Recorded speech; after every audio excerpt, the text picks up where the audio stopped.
नमस्कार, आदाब, सत श्री अकाल। स्वागत है आप सभी का आपके अपने YouTube चैनल पर। आप सबके एंशिएंट हिस्ट्री की क्लास चल रही थी।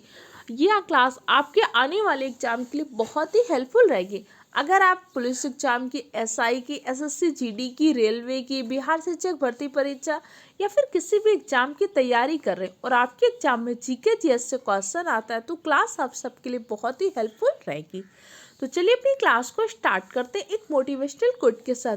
कर ले सैर दुनिया की गालिब, पर जिंदगानी कहाँ रह गई जिंदगानी अगर, तो फिर नौजवानी कहाँ। इसका मतलब है भाई अभी आपके पास टाइम है, अभी आपके एग्जाम के लिए कुछ समय, अभी मेहनत कर लीजिए। जब आपको एग्जाम डेट आ जाएगी तब आप चाहोगे कि भी सारी चीज़ों को बहुत जल्दी से तैयार कर लें, नहीं तैयार होगा। लेकिन अगर आपकी सारी चीज़ें तैयार हैं, लास्ट टाइम में आपको सिर्फ रिवीजन करना होगा तो आप आसानी से रिवीजन कर सकते हो। और आप सबकी ये रिवीजन क्लास चल रही है, हर टॉपिक के सिर्फ हम इम्पोर्टेंट चीज़ें डिस्कस कर रहे हैं, क्योंकि आपको पता है कि एंशिएंट हिस्ट्री को हमने ऑफलाइन क्लास में और ऑनलाइन बैच में आसानी से पूरी चीज़ों को बहुत डिटेल से कवर किया था। उसके अलग से नोट्स आपको टेलीग्राम चैनल पे मिल जाएंगे, जिसके लिंक मैंने डिस्क्रिप्शन बॉक्स में डाल दी। ओके, तो इससे पहले की क्लासेस में हमने पढ़ा था कि भाई इतिहास क्या होता है। तो मैंने कहा अतीत की वे घटनाएं जिनका आपको साक्ष्य मिला है वही क्या होता है, इतिहास होता है।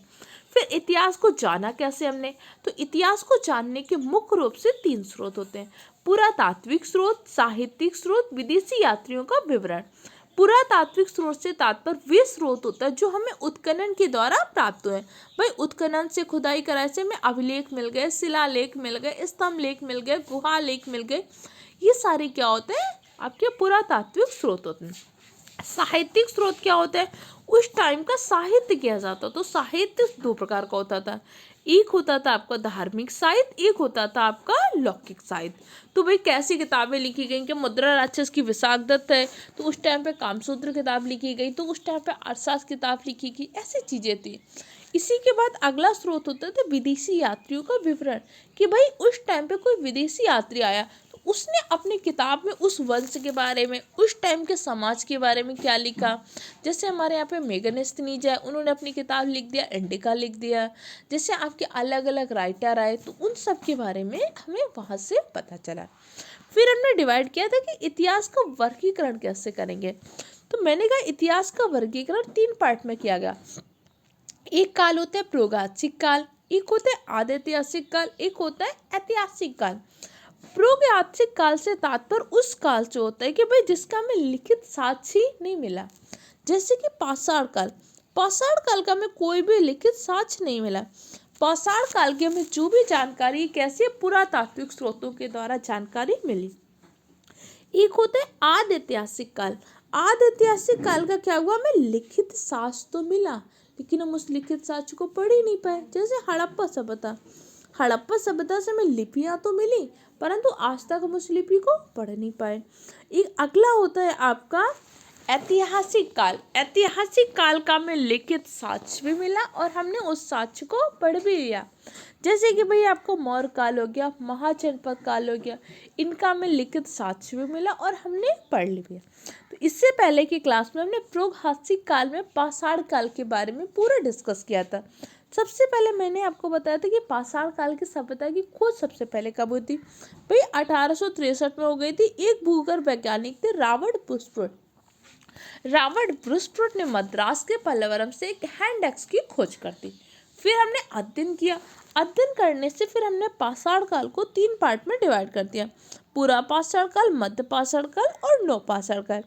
पूरा पाषाण काल का मानव कैसा था भाई, आखिर तक जीवन जीता था, खाना बदोश जीवन जीता, दिन भर शिकार के पीछे दौड़ता रहता था, जब शिकार मिल जाता था उसको खा पी लेता था।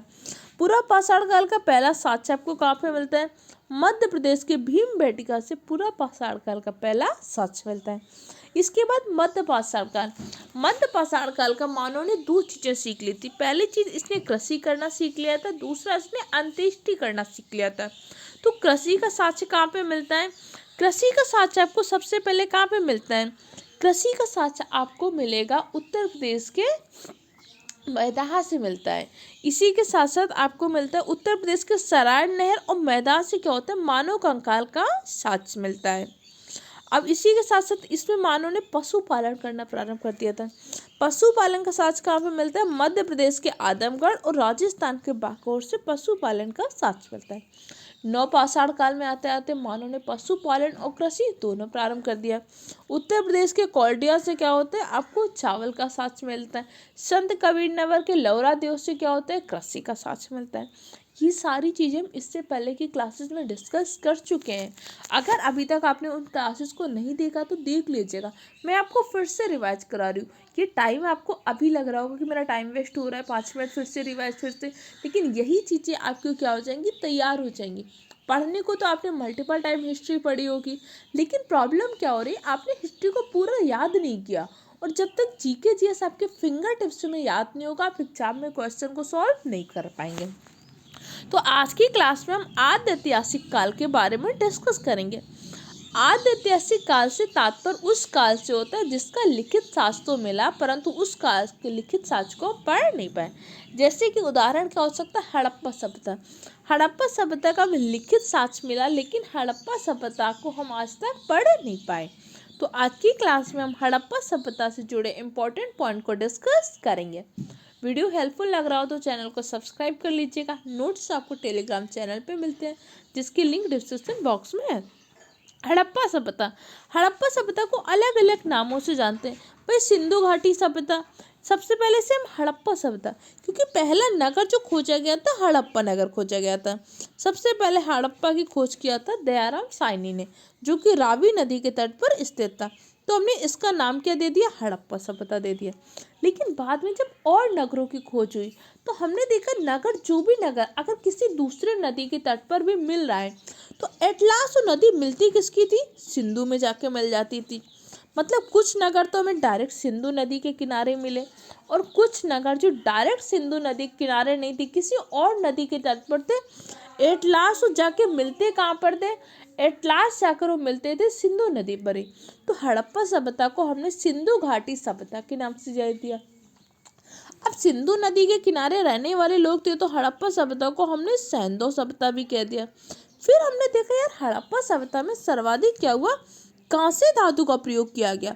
तो हड़प्पा सभ्यता को हमने कांस्य युगीन सभ्यता भी कह दिया। तो हड़प्पा सभ्यता को हम कुछ और नाम से जानते हैं। हड़प्पा सभ्यता, सिंधु घाटी सभ्यता, कांस्य युगीन सभ्यता, ये आपके हड़प्पा सभ्यता के ही कुछ नाम है। क्लियर हो क्या? हड़प्पा सभ्यता आपके भारत की सबसे प्राचीनतम सभ्यता भी है। इसका विकास कहाँ पे हुआ था? सिंधु नदी और उसकी सहायक नदियों के किनारे हुआ था। इसलिए इस सभ्यता को हमने क्या नाम दे दिया? सिंधु घाटी सभ्यता। इसके निवासी कौन थे? इसके मुख्य निवासी थे द्राविड़ और भूमध्य सागरी। बाद में जब आप वैदिक काल पढ़ेंगे ना, तभी पता चलेगा कि भाई आर्यों ने क्या कर दिया था? भारत के मूल निवासी द्रविड़ों को पराजित किया था। तो इसके जो मुख्य निवासी द्रविड़ और भूमध्य सागरी थे। क्लियर हो गया? फिर हड़प्पा सभ्यता के बारे में पता कैसे चला? तो देखो, किसी भी चीज़ के बारे में अगर पता करना है तो रेडियो कार्बन पद्धति होती, कार्बन 14 का प्रयोग करके कार्बन डेटिंग पद्धति के द्वारा उसकी आयु के बारे में पता चलता है। तो कार्बन डेटिंग पद्धति से हमने हड़प्पा सभ्यता का काल निर्धारण किया। तो लगभग हमें 2350 लेकर 1750 ईसा पूर्व तक का काल को हम हड़प्पा सभ्यता का काल कहते हैं। देखो, टाइम पीरियड को हमने 2 पार्ट में डिवाइड किया। एक होता है टाइम पीरियड ईसा के जन्म के पहले वाला। तो जो ईसा के जन्म के पहले होते हैं उसे हम ईसा पूर्व कहते हैं। जो ईसा के बाद का होता है तो उसको हम नॉर्मल आता है। जैसे क्या हुआ? 2500 ईसा पूर्व। अब आज जैसे चलेंगे तो नॉर्मल 2500 2600 चलता चला जाएगा। और ईसा मसीह के जन्म के पहले का जो होता है 2500 ईसा पूर्व, 1750 ईसा पूर्व, 1800 ईसा पूर्व। तो इसका मतलब होता है ईसा मसीह के जन्म से पहले का। इतनी बात आपको समझ में आई कि नहीं आई? अब सिंधु घाटी सभ्यता कैसी सभ्यता थी? तो सिंधु घाटी सभ्यता नगरीय सभ्यता थी। अब नगरीय सभ्यता तो थी, तो आपको ये बात कैसे समझ में आई कि नगर था? देखो, किसी भी क्षेत्र को नगर तब हम कह देते जब वहाँ की 75% से अधिक जनसंख्या क्या हो? कृषि कार्यों में संलग्न हो। अगर 75% से अधिक जनसंख्या कृषि कार्य में संलग्न है तो उस क्षेत्र को हम क्या कहेंगे? ग्राम कहेंगे। अगर 75% से अधिक जनसंख्या औद्योगिक कारणों में संलग्न है तो उस क्षेत्र को हम क्या कह देंगे? नगर। तो जब हमने हड़प्पा सभ्यता में देखा तो हमें हड़प्पा सभ्यता में कृषि के उतने साक्ष्य नहीं मिले जितना हमें व्यापार का साक्ष्य मिला। कहीं मनका बनाने का कारखाना मिला, तो कहीं हमें फारस की मोहर मिल रही थी, तो कहीं हमें वस्त्रों का साक्ष्य मिल रहा था, तो कहीं हमें कपास का साक्ष्य मिल रहा था। तो इससे हमें समझ में आया कि हड़प्पा वासी क्या कर रहे थे, व्यापार ज़्यादा कर रहे थे। इसीलिए हमने हड़प्पा सभ्यता को कैसा कह दिया, नगरी सभ्यता कर दिया। इसी के साथ साथ हड़प्पा सभ्यता के नगर दो पार्ट में डिवाइड थे, एक दुर्ग एक निचला शहर। दुर्ग में क्या होता था, संभ्रांत लोग रहते थे, भाई राजा प्रमुख शासक वर्ग होता था दुर्ग में रहता था। एक होता था निचला शहर, जहाँ पे क्या होता था, सामान्य जनता निवास करती थी। तो हड़प्पा सभ्यता में आपको क्या हुआ, नगरों को दो पार्ट में डिवाइड किया गया। धौलावीरा एकमात्र नगर था जिसको हमने 3 पार्ट में डिवाइड किया था। इसी के साथ साथ इनका मुख्य व्यवसाय क्या था, व्यापार करना। देखो कृषि और पशुपालन भी करते थे, लेकिन मेजॉरिटी पीपल क्या करते थे, मेजॉरिटी पीपल व्यापार करते थे। 75% लोग क्या कर रहे थे, व्यापार कर रहे थे। भाई लगभग 25 से 30% लोग क्या करते थे, कृषि और पशुपालन।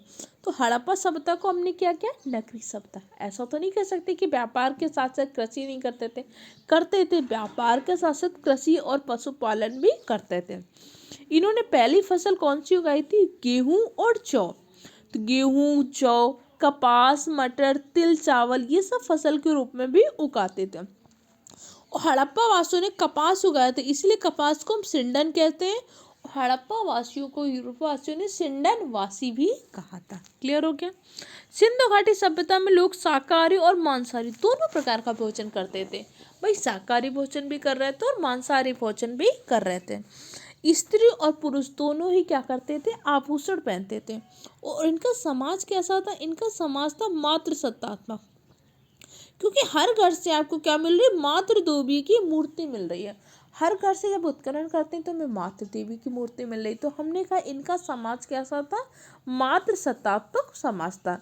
और हड़प्पा पर मोहर जो मिली उस पर एक श्रृंगी पशु का सर्वाधिक अंकन मिलता है। तो एक श्रृंगी पशु का अंकन सर्वाधिक हड़प्पा की मोहरों पर मिलता है। और मातृ देवी की उपासना सर्वाधिक प्रचलित थी। इसी के साथ साथ धरती को उर्वरता की देवी मानकर भी पूजा करते थे। उर्वरता देवी की एक आपको मूर्ति भी मिली, जिसमें दिखाया गया एक स्त्री के गर्भ से पौधा निकल रहा है। तो उर्वरता देवी की मूर्ति भी मिली। मातृ सत्तात्मक समाज भी था, घर घर में मातृ देवी की पूजा भी करते थे। इसी के साथ ही वृक्षों की पूजा भी करते थे। लिंग पूजा की भी साक्ष्य मिलते हैं। तो डिफरेंट टाइप की पूजा के साक्ष्य मिलते हैं, लेकिन हड़प्पा सभ्यता में आपको कहीं भी मंदिर का साक्ष्य नहीं मिलेगा, ये बात को ध्यान रखना है। लिंग पूजा का, वृक्ष पूजा का, पशु पूजा की, ये सारी साक्ष्य मिलेंगे, लेकिन कहीं भी आपको मंदिर का साक्ष्य नहीं मिला है।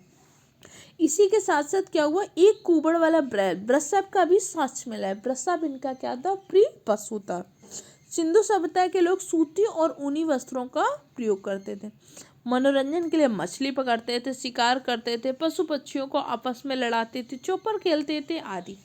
तो हड़प्पा सभ्यता से जुड़े कुछ इंपॉर्टेंट पॉइंट आपको समझ में आए। पहली बात, हड़प्पा सभ्यता को हम सैंधव सभ्यता, सिंधु घाटी सभ्यता, कांस्ययुगीन सभ्यता भी कहते हैं। हड़प्पा सभ्यता में सबसे पहले 1921 में एक शहर की खोज हुई थी। कौन सा शहर था, हड़प्पा नामक से वो शहर था, जिसकी खोज किया था दयाराम साहनी ने रावी नदी के तट पर। इसके बाद हमें अलग अलग शहर मिले, अलग अलग शहरों से अलग अलग चीज़ें मिली। जैसे चंद्रहुद से हमें क्या मिला, लिपस्टिक मिला, श्रृंगार प्रसाधन का साक्ष्य मिला। तो कालीबंगा से हमें काली रंग की चूड़ियाँ मिली। तो लकड़ी के हल का साक्ष्य मिला। तो कहीं से हमें धान्यागार का साक्ष्य मिल रहा है, तो कहीं तो हमें मोहनजोदड़ो से बृहद स्नानागार का साक्ष्य मिल रहा है। इसी के साथ साथ स्वास्तिक चिन्ह भी क्या था, हड़प्पा सभ्यता की देन थे। हड़प्पा सभ्यता का विस्तार कैसा था, त्रिभुजाकार में हड़प्पा सभ्यता का विस्तार था। समाज कैसा था, मातृ सत्तात्मक समाज था। और ये कैसा था, नगरीय सभ्यता थी। इसी के साथ साथ इनकी सड़कें क्या होती थी, आपस में समकोण पर काटती थी। और यहाँ पे क्या था, जल निकास की व्यवस्था बहुत ही उत्तम व्यवस्था थी। तो हड़प्पा सभ्यता से जुड़ी कुछ इंपॉर्टेंट चीज़ों को हमने आज की क्लास में डिस्कस किया। अगली क्लास में हम हड़प्पा सभ्यता के प्रमुख स्थल और उनकी स्थिति के बारे में, कि भाई हड़प्पा की खोज किसने किया, यहाँ से मिला क्या, उन सब चीज़ों को नेक्स्ट क्लास में डिस्कस करेंगे।